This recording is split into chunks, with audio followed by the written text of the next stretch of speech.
Leaving Islam, converting to another religion, is punishable by death, at least in the eyes of fundamentalist Muslims.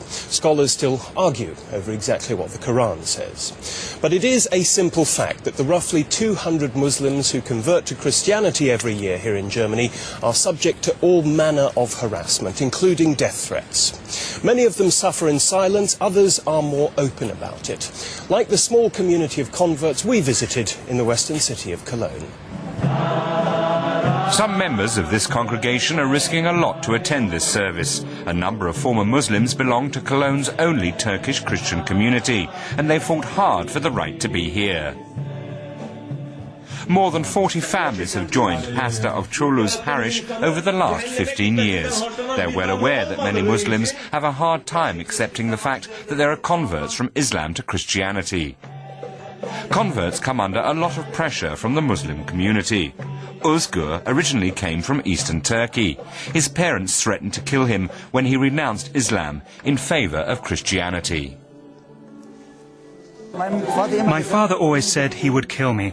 My mother would cry, and we would argue incessantly. We have been Muslims for generations, he would say. How could you become a Christian? It's unacceptable.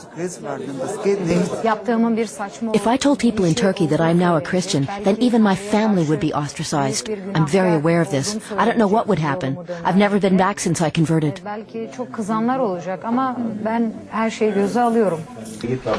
The church website has fielded threats, and most church members are afraid to criticize Muslims. They simply want to concentrate on their faith. It's partly self-protection. Mina Ahadi, a political activist from Iran, is a high-profile former Muslim. A year ago, she went public about the right to not belong to any religion. She regularly meets with other ex-Muslims in Cologne. Afraid of attacks, the group gathers in a different place every week. Over 400 German ex-Muslims have joined Ahadi's initiative, which seeks to keep politically motivated Islam from interfering in matters of private faith, a problem even in Germany. For weeks, she needed police protection after receiving death threats from religious fundamentalists.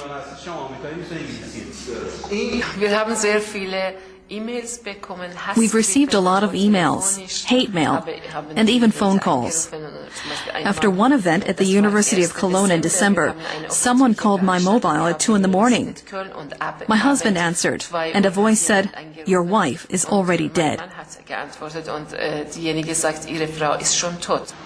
Muslim groups in Germany don't feel responsible. They say they respect the German constitution and basic rights, and that the Quran allows people to change faith. They deny any knowledge of fundamentalists intimidating converts to Christianity.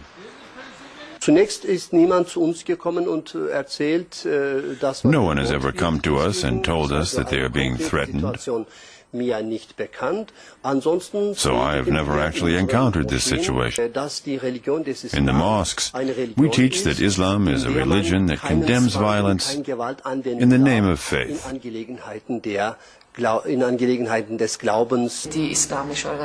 Muslim organizations are to blame because there is so much propaganda against infidels in the mosques.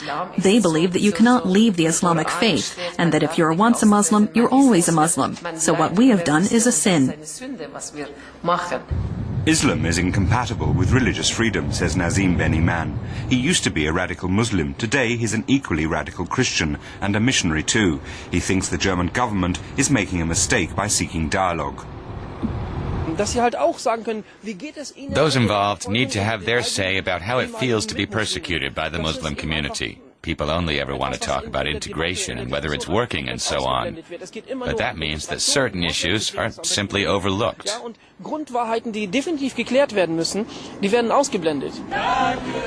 Today, members of the Turkish Christian community are distributing Bibles in neighborhoods of Cologne where there's a high percentage of Muslim immigrants. Many strict Muslims consider this a provocation. A lot of people say I should become Muslim again. Young people even say to me, "If you once were Muslim, and I kill you now, then I would go straight to paradise."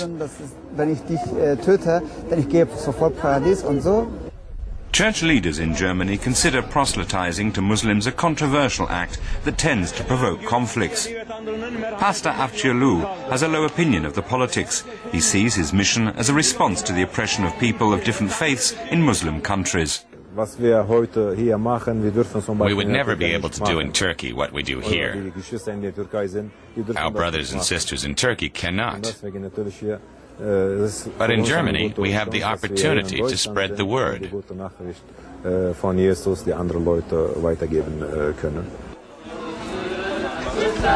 All they're doing is handing out Bibles. But this amounts to a call for the right to choose what they believe in.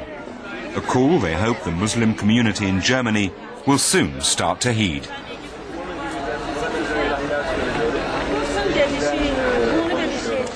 So the religious freedom and the lives of Muslims who convert to Christianity threatened there by Islamic fundamentalists. What do you think? Is enough being done to protect them, or are they being left on their own? Give us your views in our website forum. Should governments do more to protect people who leave Islam? You'll find all you need to get involved in that debate at this address on the internet, dwworld.de/people and politics.